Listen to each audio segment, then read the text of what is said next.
याद आती जाए तेरी याद आती जाए, याद आती जाए तेरी याद आती जाए, जैसे जैसे एग्जाम देखो पास आती जाए, जैसे जैसे एग्जाम देखो पास आती जाए, पहले बाबू सोना करके हैं दीन बिताए, पहले बाबू सोना करके हैं दीन बिताए, अब तो एल लग गई है कैसे बताएं, अब तो एल लग गई है कैसे बताएं, पासों की फैल समझ न आए, पासों की फैल समझ न आए, अब तो एल लग गई है कैसे। अरे अरे दोस्तों, रुको जरा, ठहरो जरा, कहाँ चले? देखो, पासों की फैल समझ नहीं आ रहा, तो मैं आप लोगों को बता दूं कि मैं आप लोगों के लिए एक क्रैश कोर्स लेके आया हूँ आप लोगों के लिए, ताकि आप लोग पास ही नहीं फर्स्ट डिवीजन कर सकें, पास ही नहीं बल्कि फर्स्ट डिवीजन कर सकें। इसलिए मैं आप लोगों के लिए क्रैश कोर्स लेके आया हूँ। जैसा कि आप लोग सभी जानते ही होंगे कि 24 मार्च को जो है सो एग्ज़ाम स्टार्ट हो जाने वाला है जैक का, और आप लोग 24 मार्च तो बहुत दिन अभी है, बहुत दिन क्या, 1 महीना तो है ही टाइम, तो 1 महीना टाइम है आप लोगों के पास, तो टेंशन नहीं लेना है। 1 महीना में मैं पूरा का पूरा जो है जितना भी इम्पोर्टेंट क्वेश्चन है सारा का सारा कवर करा दूंगा आप लोगों को, जिसमें से 99% गारंटी देता हूँ मैं कि आप लोगों का फंसेगा क्वेश्चन, 99% गारंटी देता हूँ कि ये क्वेश्चन फंसेगा ही फंसेगा। तो चलिए टाइम ज़्यादा ना गवाते हुए अब हम लोग स्टार्ट करते हैं कि कौन सा क्वेश्चन इंपॉर्टेंट है, कौन सा क्वेश्चन इंपॉर्टेंट नहीं है। तो मैंने देखा कि 9.1 से आप लोगों को 8 नंबर तक का जो है सो क्वेश्चन पूछे जाएंगे, मीन्स 5 नंबर का एक क्वेश्चन और 3 नंबर का एक क्वेश्चन पूछे जाएंगे, तो 8 नंबर हो गया। तो इससे जो है सो 8 नंबर मैं आप लोगों को दिलाऊंगा। तो 9.1 में 12 नंबर का जो क्वेश्चन है बहुत ज़्यादा इंपॉर्टेंट है, मीन्स VBI है, तो सबसे पहले उसी को हम लोग कवर करेंगे। तो चलिए 12 नंबर क्वेश्चन में चलते हैं। जैसे आप लोगों को स्क्रीन पे दिख रहा होगा कि 12 नंबर का क्वेश्चन पढ़ पा रहे हैं आप लोग कि क्या कह रहा है वो, तो आप लोग देख पा रहे होंगे कि 12 नंबर का जो क्वेश्चन है उसमें कहा गया है कि 7 मीटर ऊंचा जो है ना एक भवन है, 7 मीटर ऊंचा एक भवन है, और उसके जस्ट सामने एक टावर है, ठीक है, और टावर है तो उसकी ऊंचाई हम लोगों को निकालना है, जो टावर है उसकी ऊंचाई निकालनी है, ठीक है। और भवन से मान लेते हैं कि कोई एक व्यक्ति है, वो जो है ऊपर की ओर देख रहा है, और ऊपर की ओर देख रहा है तो वो उन्नयन कोण है, ठीक है, वो जो उन्नयन कोण है, उन्नयन कोण जो है क्वेश्चन में है मेंशन किया हुआ है, देख सकते हैं आप लोग, 60 डिग्री दिया हुआ है, ठीक है, उन्नयन कोण 60 डिग्री है और अवनमन कोण 45 डिग्री है। तो बहुत ऐसे बच्चे होंगे जिनको समझ नहीं आ रहा होगा कि यूनियन कोण क्या है और अवनमन कोण क्या है। सबसे पहले तो मैं आप लोगों को बता दूं कि बहुत सारे ऐसे बच्चे होंगे होंगे कि क्या कहते हैं, स्कूल खुलने के बावजूद भी स्कूल नहीं जा रहे होंगे, और कोरोना काल की वजह से तो सारे बच्चे तो घर में ही थे, कभी स्कूल खुलता था, कभी स्कूल नहीं खुलता था, कभी ट्यूशन खुलता था, कभी नहीं खुलता था, तो पढ़ाई सबका डिस्टर्ब ही रहा है। तो इसलिए और बहुत कोई तो ऐसे होंगे जो बाबू सोना में दिन बिता दिया होगा, तो इसलिए जो है सो मैं इस क्रैश कोर्स को लेकर आया हूँ। तो चलिए क्वेश्चन पे चलते हैं। तो क्वेश्चन क्या है कि 7 मीटर ऊंचा भवन है, उसके जस्ट सामने एक टावर है, और टावर की जो हम लोगों को ऊंचाई निकालनी है, और उन्नयन कोण 60 डिग्री दिया हुआ है और अवनमन कोण 45 डिग्री दिया हुआ है। तो सबसे पहले हम लोग ये जानेंगे कि उन्नयन कोण और अवनमन कोण होता क्या है, उन्नयन कोण और अवनमन कोण होता क्या है। इसमें बहुत सारे बच्चे कंफ्यूज रहते हैं हमेशा। तो उन्नयन कोण जो है सो आप लोगों को मैं एक ट्रिक बताता हूँ, उसको याद रखेंगे कि उन्नयन कोण जो है, ये उन्नयन, उन्नयन में पहला अक्षर क्या आता है, उ, तो उ से, जैसे वो कहते हैं ना क से कबूतर, ख से खरगोश, वैसे ही उ से ऊपर, उ से ऊपर, उ से ऊपर, यानी जो 7 मीटर ऊंचा भवन है वहां पर एक मान लेते कोई व्यक्ति है वो ऊपर की ओर देख रहा है, ठीक है, उ से ऊपर। और अवनमन, तो अव का मतलब होता है नीचे, अव का मतलब होता है नीचे, मतलब नीचे दिख रहा है, अगर कोई व्यक्ति है वो नीचे नीचे की ओर देख रहा है, वो हो गया अवनमन कोण, और ऊपर देख रहा है तो वो हो गया उन्नयन कोण, ठीक है। तो आप लोग अब कभी इस बात को नहीं भूलेंगे कि उन्नयन कोण और अवनमन कोण जो है में डिफरेंस क्या होता है, इसको आप इस ट्रिक्स के जरिए आप लोग याद रख पाएंगे। तो ये जो क्वेश्चन है 7 मीटर ऊंचा भवन है, सबसे पहले तो मैं ये बता दूं कि इस जो ये जो चैप्टर है, इस चैप्टर में जितने भी क्वेश्चन है, ठीक है, सारे क्वेश्चन का यदि आपने पिक्चर बनाना सीख गया तो आप लोग आराम से हिसाब को बना लेंगे। तो सबसे पहले हम लोग चलते हैं कहाँ पे, पिक्चर पे, ठीक है, चलिए पिक्चर पे देखते हैं। पिक्चर देखते हैं फिर क्या होता है। तो 7 मीटर ऊंचा भवन है, ये है आपका 7 मीटर ऊंचा भवन, ठीक है। इसकी ऊंचाई कितनी है? 7 मीटर, ठीक है। अब इसके सामने एक टावर है, तो भवन से जो है टावर हमेशा बड़ा ही होता है, आप लोग उनको पता होना चाहिए। आप लोगों के घर के आसपास भी बहुत ऐसे लोग होंगे जिनके घर के आसपास टावर दिखेगा, गड़ा होगा। टावर देखते हैं ना, टावर कितना बड़ा होता है, बहुत बड़ा होता है भवन से। तो उसी तरह से तो 7 मीटर तो ऑब्वियसली है कि वो बहुत बड़ा ही होगा, ठीक है, टावर जो है। तो ये रहा आपका टावर, और टावर का ये है बेस, ये बेस जमीन, ठीक है। ये टावर जो जमीन में ही खड़ा रहेगा ना, और ये जो भवन है ये भी जमीन में है, तो ये जमीन, ठीक है। और ये 7 मीटर है, तो इसके ये इसका जितना लंबाई है इसका भी उतना ही लंबाई लेंगे, तो ये भी 7 मीटर ही जाएगा, ठीक है। तो ये इतना लंबाई लिए इसका, ठीक है, यहाँ से लेके यहाँ तक का लंबाई लिए, दोनों को बराबर कर देंगे तो 7 मीटर हो जाएगा। ये भी 7 मीटर, ये भी 7 मीटर, ठीक है। और बोला है कि ये जो भवन है यहाँ से उन्नयन पर कितना है? 60 डिग्री, ये है 60 डिग्री, ये है 60 डिग्री, तो ये है 60 डिग्री। और अनुमान कोण कितना बोला है? 45 डिग्री। अनुमान कोण कितना बोला है? 45 डिग्री। अनुमान कोण कितना बोला है? 45 डिग्री। तो ये 45 डिग्री, तो ये भी 45 डिग्री, ये 45 डिग्री, तो ये भी 45 डिग्री हो गया। तो इसमें हम A B C D E से मेंशन कर देते हैं, ठीक है। A B C D E, तो A B C D E, तो ये 7 मीटर हो गया भवन, और ये टावर हो गया। तो टावर की ऊंचाई हम लोग मान लेते हैं h है, कितना है? h मीटर, कितना है? टावर की ऊंचाई हम लोग मान लेते हैं h मीटर, ठीक है। टावर की ऊंचाई हम लोग h मीटर मान लेते हैं। तो इसका भी मालूम चल गया, और ये भी मालूम चल गया कि कितना मीटर है। तो अब हम लोग को इसका निकालना किसका है? इसका पूरा का पूरा निकालना है ना। तो सबसे पहले तो ये निकालना होगा, तब तो ये पूरा का पूरा हम लोगों को समझ में आ जाएगा। तो ये जो है हम लोगों को क्या करना है? निकालना है। ये क्या करना है? हम लोगों को निकालना है। तो इससे पहले सबसे पहले हम लोगों को ये वाला निकालना होगा, ठीक है। तो इसको जैसे निकालेंगे तो ये बराबर हो जाएगा, ये दोनों बराबर हो जाएगा, ठीक है। ये वर्ग बन गया एक तरह से, ये क्या बन गया? वर्ग बन गया, ठीक है। क्योंकि ये 7 मीटर है, ये भी 7 मीटर है। जब हम लोग निकालेंगे आगे देखिएगा कि ये भी 7 मीटर आएगा, ये 7 मीटर आ गया, तो ये भी 7 मीटर, तो ये जो है मेरा एक वर्ग बन जाता है, ठीक है। तो इसको निकालने, क्योंकि हम लोगों को ये वाला निकालना है, इसके लिए ये पता होना जरूरी है, ठीक है। तो सबसे पहले इसको निकालेंगे हम लोग। तो जो क्वेश्चन है, सबसे पहले क्वेश्चन की जो भाषा है उसको हम लोग समझते हैं, उसको हम लोग लिखते हैं, ठीक है। तो सबसे पहले हम लोग क्या किए कि माना टावर की ऊंचाई h मीटर है। माना, देखिए, माना टावर की ऊंचाई, टावर की ऊंचाई h मीटर, टावर की ऊंचाई equal to h metre, tower की ऊंचाई इक्वल टू कितना है? h मीटर मान लिए। और भवन की ऊंचाई कितना है? ए बी 7 मीटर, तो ये भी, और बराबर डीसी है ना, डीसी है, बराबर डीसी, बराबर डीसी, बराबर डीसी, और बराबर 7 मीटर, 7 मीटर है ना, 7 मीटर इक्वल हो गया। अब हम लोग जाएंगे, डीसी निकालना है हम लोगों को, ठीक है। तो सबसे पहले हम इसको बता देते हैं आप लोगों को कि डीसी प्लस डीई बराबर h मीटर हो गया।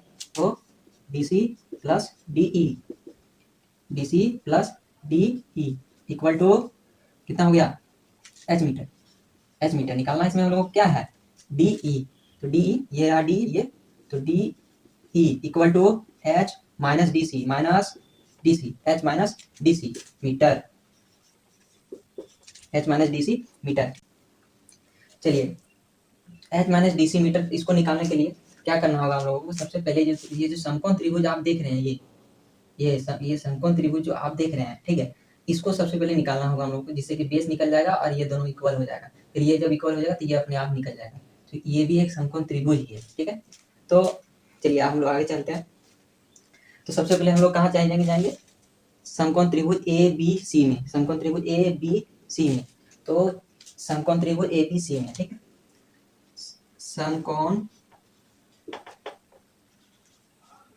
समकोण त्रिभुज ए बी सी में, समकोण त्रिभुज ए बी सी में, ठीक है। जैसा कि हम लोग जानते हैं कि टेन थीटा जो है, टेन थीटा होता है, टेन थीटा इक्वल टू कितना होता है? पी बाय बी, मीन्स लंब बटे आधार, ठीक है।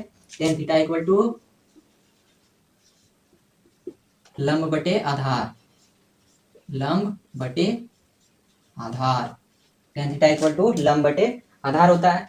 तो अब जो लंब कितना है इसका, लंब 7 मीटर, ठीक है, और थीटा कितना है 45 degree, tan 45 degree equal to कितना, लंब कितना है 7 मीटर, 7 और आधार कितना है BC, आधार क्या है BC, आधार क्या है BC। tan 45 डिग्री का मान कितना होता है 1, tan 45 डिग्री का मान कितना होता है 1, तो 1 इक्वल टू 7/BC, तो BC गुना 1 कितना हो गया BC, BC equal to 7 metre, ठीक है।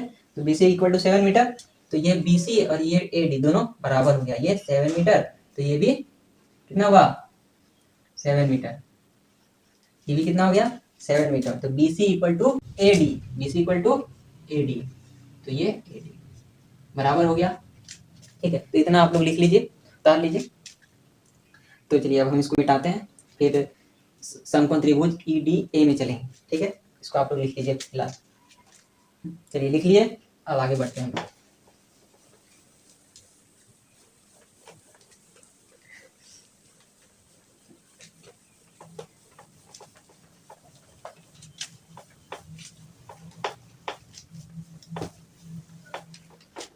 तो हाँ, तो चलिए अब हम लोग आगे बढ़ते हैं, आगे इसमें चलेंगे समकोण त्रिभुज EDA में, समकोण त्रिभुज EDA में। तो समकोण त्रिभुज EDA में, समकोण त्रिभुज EDA में चलेंगे।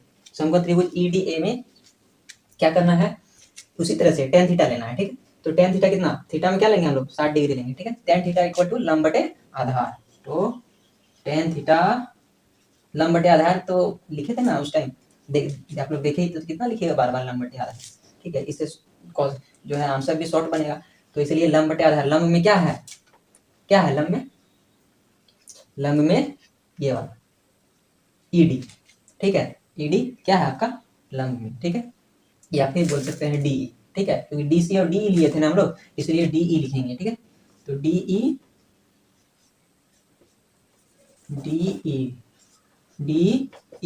ठीक है, DE बटे AD, थीटा कितना है 60 डिग्री, tan 60 डिग्री, DE कितना है, DE निकाले थे ना H-7 मीटर, H-7 मीटर, ये वाला, ये जो था आपका ये वाला जो पोर्शन था ये, ठीक है ना, ये कितना था H-7 मीटर, ठीक है, H-7 मीटर, ठीक है। थोड़ा इधर लिख देते हैं ताकि आप लोगों को दिखेगा ठीक से, H-7 मीटर, ठीक है, H-7 मीटर, ठीक है।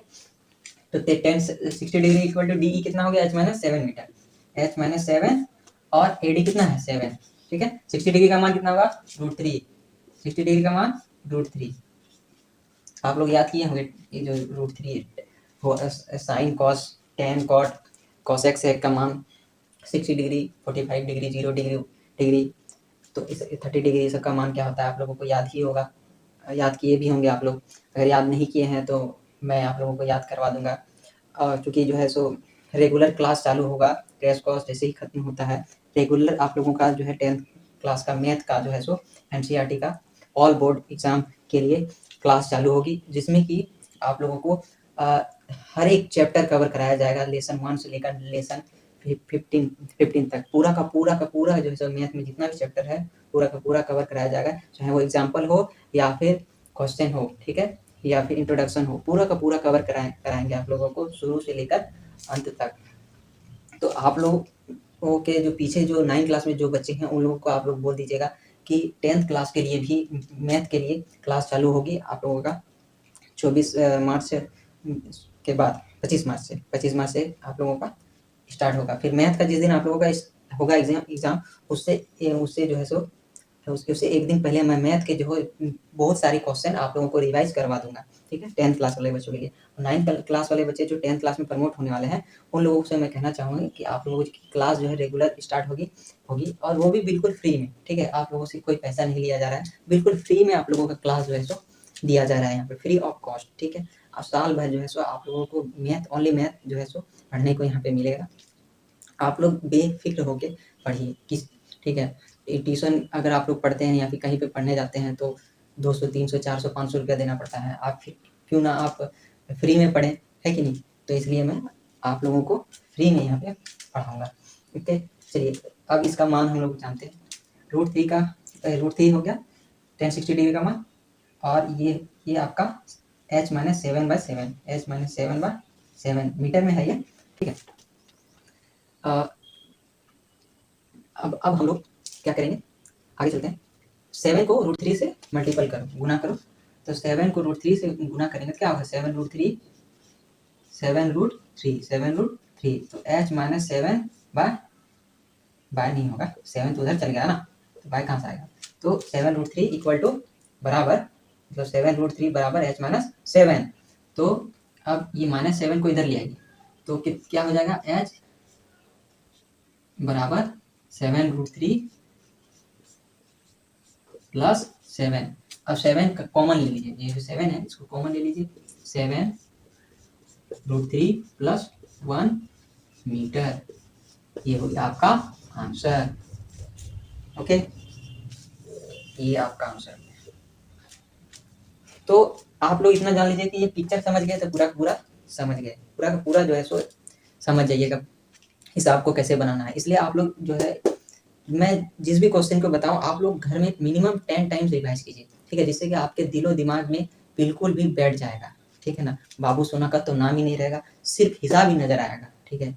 और एग्जाम तो सामने है, तो माथा में तो घूम रहा होगा कि एग्जाम आ गया, अब जल्दी जल्दी कैसे तैयारी करें। तो इसलिए मैं आप लोगों को ये क्रैश कोर्स आप लोगों के लिए स्टार्ट किया हूँ। आप लोगों को मैं गारंटी देता हूँ कि 99% चांसेस है कि क्वेश्चन फंसेंगे, ठीक है। तो आप लोगों को अगर मेरी वीडियो अच्छी लगी हो तो लाइक शेयर और सब्सक्राइब ज़रूर कीजिएगा, और अगला वीडियो देखने के लिए आप लोग बेल आइकन को ज़रूर टच कीजिएगा, ठीक है। जिससे कि जो नीचे जो घंटवा है ना, घंटवा वही मंदिर में जो बजाते हैं ना हम लोग घंटी, वहीं पे देखिएगा सब्सक्राइब के नीचे वाला जो बटन है वहाँ पे घंटा होगा, कोई लटका हुआ घंटी, उसी को जो है ना ठोक दीजिएगा, ठीक है। तब आपके पास मेरा नोटिफिकेशन पहुँचता रहेगा।